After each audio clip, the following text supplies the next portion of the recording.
बिस्मिल्लाहिर्रहमानिर्रहीम। अस्सलाम वालेकुम। Welcome to my channel cooking corner with Samreen में मैं हाज़िर हूँ। आज हमारे किचन में बने हैं नरगिसी कोफ्ते, जो बहुत ही मज़े के होते हैं, बहुत ही टेस्टी होते हैं। थोड़ी सी मेहनत होती है लेकिन ये बहुत ही मज़ेदार तैयार होते हैं और हम इसको झटपट तैयार करेंगे। बहुत मज़ेदार ये कोफ्ते बने थे। तो आइए फिर हम शुरू करते हैं। इसके लिए हमें जो जो चीज़ें चाहिए वो आप देख लें। हमने ये कोफ्ते किस तरह और किस टेक्निक से तैयार किए हैं कि ये बिल्कुल भी नहीं टूटे और बहुत अच्छे से हमने इसकी बाइंडिंग करी है। बाइंडिंग के लिए हमने इसमें क्या क्या चीज़ें डाली हैं तो ये सब आपको आगे रेसिपी में देखने को मिलेंगी। तो इसके लिए आप मेरे चैनल को, अगर आप मेरे चैनल पर नए हैं तो प्लीज़ इसको सब्सक्राइब कर लें। तो आइए फिर हम अपना जो है कोफ्ते बनाना शुरू करते हैं। तो इसके लिए हमें 3 पाव मटन चाहिए। आप चाहें तो आप बीफ में भी बना सकते हैं, बीफ में भी बहुत ही टेस्टी ये कोफ्ते बनते हैं। और अगर आप बीफ का कीमा अगर आप होता है बारीक वाला, 2 दफ़ा आप मशीन में बारीक कीमा निकलवा लें। मेरे पास जो था बोनलेस मटन था तो मैंने इसलिए घर में ही मैं इसको पीसूँगी। आप अगर चाहें तो आप बाज़ार से बिल्कुल बारीक कीमा करवा लें। इसके बाद हमें 4 से 5 हरी मिर्चें चाहिए, 1 प्याज चाहिए हमें दरमियाने साइज़ की, इस तरह से आप रफ़ चॉप कर लें। लहसुन अदरक के हमें 2 टुकड़े चाहिए 1-1 इंच के, और हमें 1 लहसुन की पोती चाहिए पूरी, उसको आपने छील के इसमें रख लेने हैं। तो इस तरह हमने मशीन में ही कीमा जब हमने पीसा है, बोटियाँ गोश्त की जो हमने पीसी हैं उसी में हमने हरी मिर्चें और अदरक, लहसुन और प्याज डाल के हमने पीस लिया है। और आप भी अगर कीमा पिसा हुआ लेते हैं तो आप अलग से चॉपर में ये सारी चीज़ें पीस लें और एक कीमे में अच्छे से आपने मिक्स कर लें। इस तरीके से अच्छे से मिक्स कर लें, बिल्कुल बारीक कीमा होना चाहिए। इसके बाद हमने भुने हुए चने लिए हैं, तो 2 टेबल स्पून हमें भुने हुए चने चाहिए। हमें 1 टेबल स्पून काजू चाहिए, ये ऑप्शनल है। अगर आप चाहें तो आप इसको स्किप भी कर सकते हैं और चने भी बाइंडिंग के लिए बहुत अच्छे होते हैं, लेकिन काजू से जो है इसका टेस्ट बहुत अच्छा आता है। इसके बाद हमें चाहिए खसखस, तकरीबन 2 टेबल स्पून। खसखस में बहुत मिट्टी होती है तो इसलिए इसको आप सबसे पहले भिगो दें पानी में भिगो देंगे तो मिट्टी नीचे बैठ जाएगी। ऊपर से आप आराम से छन्नी से छान लें इसको, नीचे जो मिट्टी होती है उसको छोड़ दें। इसके बाद हमारे पास ये खसखस भी तैयार थी, हमने इसको भिगो के अच्छे से छान लिया था। इसमें से जो मिट्टी थी वो हमने निकाल दी थी। इसको ज़रूर आपने पानी में छाने। इसके बाद हमने एक फ्राई पैन लिया है और फ्राई पैन में हमने खसखस डाली है। इसके बाद हमने जो है इसको चॉपर में पीसना है। अगर आप सिल पे पीस रहे हैं तो आपको इसको सुखाने की ज़रूरत नहीं है, लेकिन अगर आप चॉपर में पीसेंगे तो खसखस कभी भी बारीक नहीं होती चॉपर में जब तक ये गीली हो। सूखी खसखस जो होती है वो तो पिस जाती है आराम से, लेकिन गीली जो होती है वो नहीं पिस पाती, मुंह में आती है तो कोफ्तों में अच्छा टेस्ट नहीं आता। तो हम इसको पहले सुखा लेंगे। हमने इसको धो लिया था, धोने के बाद हम इसको सुखा लेंगे हल्का सा फ्राई पैन में। बहुत अच्छे से ये सूख जाएगी और इसके साथ साथ ये फ्राई भी हो जाएगी, तो इसका टेस्ट बहुत अच्छा हो जाएगा कोफ्तों में। इस तरह से हम इसको हल्की आंच पे सुखा रहे हैं। 2 से 3 मिनट ही लगे थे और बहुत अच्छे से इसमें से जो पानी था वो निकल गया था। इसके बाद जो हमने भुने हुए चने रखे थे वो भी डाल दिए हैं, काजू भी डाल दिए हैं। इसको भी हम खसखस के साथ ही हल्के से रोस्ट कर लेंगे। अच्छी सी एक खुशबू आने लगेगी, उस वक्त तक हमने इसको भूनना है।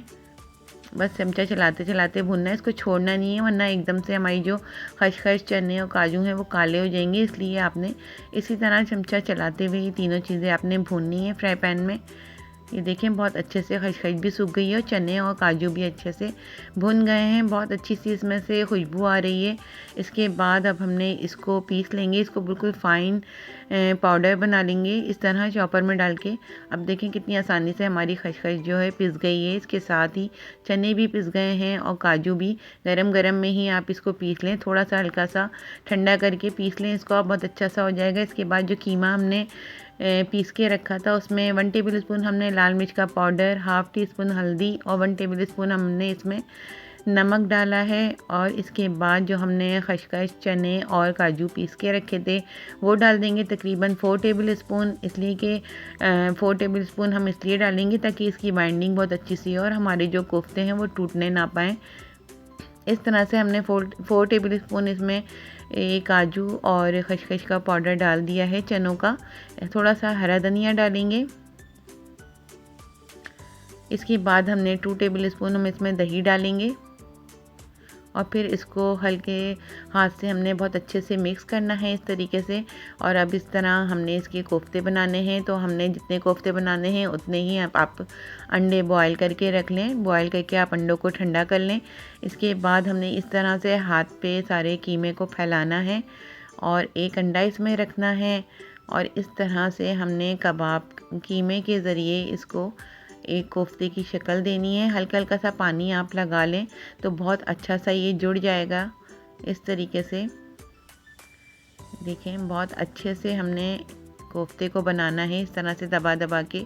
अगर ज़रूरत है, अगर आपका कीमा ज़्यादा बिल्कुल सूखा हुआ है तो आप हल्का हल्का सा पानी को टच करके आप इस तरह से कोफ्ता तैयार कर सकते हैं। ये देखें बहुत ही अच्छा सा, बस ये कोफ्ते होते ही बड़े हैं इसलिए कि जितना अंडा होता है उतने ही हिसाब से हमारा ये कोफ्ता तैयार होता है। नॉर्मल कोफ्ते की तरह नहीं होता, ये थोड़ा एक्स्ट्रा बड़ा होता है। इस तरीके से हमने ये देखें बहुत अच्छा सा हमारा जो कोफ्ता है वो तैयार है। अब जितने आपने कोफ्ते बनाने हैं उतने ही आप अंडे बॉईल कर लें और बना बना के इस तरीके से रखते जाएं। ये देखें बस अब इसे हम इन अंडे वाले जो कोफ्ते होते हैं इनको नरगिसी कोफ्ते कहते हैं। तो हम इनको जो है स्टोर नहीं कर सकते हैं अंडे के साथ लगा के। लेकिन अगर आप सादे इसी कीमे के आप सादे कोफ्ते बना रहे हैं तो आप इसको किसी भी एयर टाइट जार में रख के आप इसको स्टोर कर सकते हैं 1 महीने तक। कि ख़राब नहीं होते। बस आप इसको निकालें, मसाला भूनें और आपके कोफ्ते तैयार हो जाएंगे। लेकिन आप इस तरह के नरगिसी कोफ्ते अगर बना रहे हैं तो इस तरह आपने अंडा जब आपने बीच में लगा दिया तो आप इसको स्टोर नहीं कर सकते। आपने उसी वक्त बनाने हैं और उसी वक्त आपने खाने हैं। तो इस तरह से ये देखें हमने सारे ही कोफ्ते इस तरह से हम तैयार कर लेंगे। जहाँ आपका कोफ्ता अगर थोड़ा सा क्रैक पड़ने लग जाए तो आप पानी की मदद से उसको बाइंडिंग कर सकते हैं। इसके बाद हमने एक कढ़ाई में ऑयल लिया है, तकरीबन जो हमारा खाना पकाने वाला चमचा होता है 2 चमचे हमने ऑयल डाला है। एक प्याज ली थी हमने दरमियाने साइज़ की, इसको हमने बारीक बारीक इस तरह से चॉप कर लिया था। प्याज डाल देंगे। ऑयल को गरम करने के बाद हमने प्याज डाली है। प्याज को हमने गोल्डन करना है। तकरीबन 5 से 6 मिनट में ही हमारी जो प्याज है वो अच्छे से ब्राउन हो जाएगी। इस तरह चमचा चलाते हुए आप इसको ब्राउन कर लें। अच्छा सा गोल्डन सा आप कलर दे लें। देखें बहुत ही अच्छा सा हमारा गोल्डन सा कलर आ गया है। अब हम इस सारी प्याज को निकाल लेंगे। आप किसी भी प्लेट में आप इस प्याज को निकाल लें। अच्छा सा ऑयल को निकालने के बाद सारी प्याज हमने निकाल ली है। अब इसी कढ़ाई में हमने 1 टेबल स्पून अदरक और 1 टेबल स्पून लहसुन का पेस्ट डाला है। इसको अच्छे से हम भूनेंगे। अदरक लहसुन का जो कच्चापन है हम इसको निकाल देंगे। बहुत अच्छे से इतनी भुनाई करेंगे कि कच्चापन ख़त्म हो जाए। इसके बाद हमने गरम मसाले में 1 टेबल स्पून ज़ीरा लिया है, 1 से 2 दालचीनी के टुकड़े लिए हैं, ½ टी स्पून हमने अजवाइन ली है, 1 बड़ी इलायची ली है, 5 से 6 हमारी लौंगे हैं और 10 से 12 हमारी जो हैं काली मिर्चें हैं। साबुत काली मिर्चें जो होती हैं वो हैं। तो ये सारा जो है हमारा गरम मसाला है, साबुत गरम मसाला जिसे हम कहते हैं। अदरक लहसुन जैसे ही हमारा फ्राई होगा तो हमने ये गरम मसाला इसमें डालना है और अच्छे से हम इस गरम मसाले को भी अदरक लहसुन के साथ ही फ्राई कर लेंगे। इसके बाद हमने 1 टेबल स्पून लाल मिर्च का पाउडर लिया है। मिर्ची आप अपने हिसाब से कम ज़्यादा कर सकते हैं। और ये पिसा हुआ धनिया है, ये भी 1 टेबल स्पून है। नमक है, ये भी 1 टेबल स्पून है। हल्दी है ½ टी स्पून। तो ये सारे ही मसाले हम अपने ऑयल में डाल लेंगे। अच्छे से भुनाई करेंगे। थोड़ा सा पानी डाल देंगे ताकि जो मसाले हैं हमारे जले ना ऑयल में। हल्का सा पानी डालेंगे और इसको अच्छे से मिक्स करेंगे। अभी हम ये शोरबा तैयार कर रहे हैं कोफ्तों के लिए। तो इस तरह से हम भुनाई करेंगे और थोड़ा सा पानी और डालेंगे। इसके बाद हम इसको ढक के 5 मिनट तक के लिए पकाएंगे ताकि जो भी हमारे मसाले का कच्चापन है वो ख़त्म हो जाए और बहुत अच्छा सा हमारा मसाला तैयार हो जाए। तो इसने हम 5 मिनट हमारा मसाला भुन रहा है, इसलिए जो हमने प्याज लाल करके निकाली थी हमने वो ले ली है और 1 प्याली हमने दही लिया है, यानी कि 1 पाव दही हमने लिया है। इसको हमने ब्लेंडर में डाल के दही के साथ प्याज को हमने बिल्कुल फ़ाइन पीस लिया है। एक पेस्ट सा हमने तैयार कर लिया है। इधर हमारा मसाला भी बहुत अच्छे से भुन गया है, जो कच्चापन था वो ख़त्म हो गया है। अब जो प्याज हमने पीसी थी दही के साथ मिला के, वो हमने इसमें डाल दी है। मसाले में अच्छे से मिक्स करेंगे। अच्छे से जो हमने मसाला तैयार किया था वो उसको मिक्स करेंगे। 5 मिनट के लिए इसको ढकना ढक देंगे, ताकि जो दही है उसने जो अपना पानी छोड़ना है वो छोड़ दे ही। देखें बहुत ही अच्छे से हमारा जो मसाला है वो तैयार हो गया है। इस पॉइंट पे आप नमक टेस्ट कर सकते हैं, ताकि अगर कम है तो वो आप डाल दें। इस तरह हमारा ये तैयार हो गया है। अब हमने जो कोफ्ते बना के रखे थे, हम इसमें एक एक करके हम डालेंगे।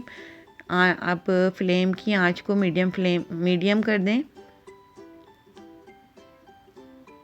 जी, जब तक हम कोफ्ते डालेंगे बहुत आहिस्ता आहिस्ता आप ये कोफ्ते रख दें, बिल्कुल भी नहीं टूटेंगे ये। आप आराम से रख दें और मीडियम लो फ्लेम कर दें। इस तरीके से हमने सारे ही कोफ्ते रख दिए थे।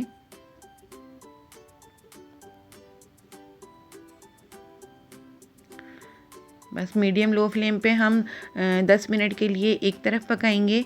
इसके बाद आप किसी भी स्पून की मदद से बहुत आहिस्ता से आप इसको पलट दें। इस तरीके से हम इसको आहिस्ता से पलट देंगे, ताकि दूसरी तरफ भी जो कीमा है हमारा अच्छे से गल जाए।